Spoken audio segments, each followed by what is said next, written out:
हमेशा सच्चे लोगों से दोस्ती रखो, क्योंकि वो अच्छे दिनों में सरमाया और बुरे दिनों में मुहाफिज होते हैं।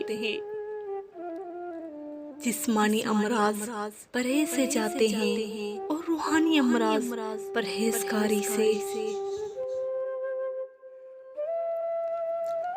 जमाने का शिकवा ना करो, बल्कि खुद को बदलो, क्योंकि पाँव को गंदगी से बचाने का तरीका जूता पहनना है, ना कि सारे शहर में कालीन बिछाना।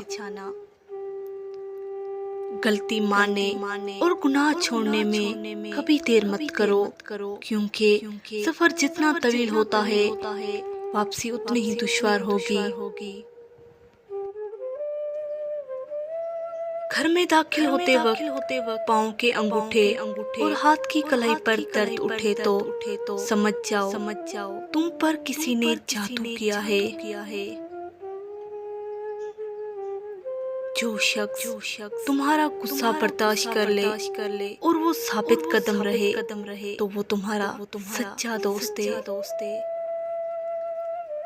इंसान को उसकी बुराइयों समेत कबूल करने वाला ही उसका सच्चा दोस्त होता है, क्योंकि खूबियां तो दुश्मन की भी मुतासिर करती है।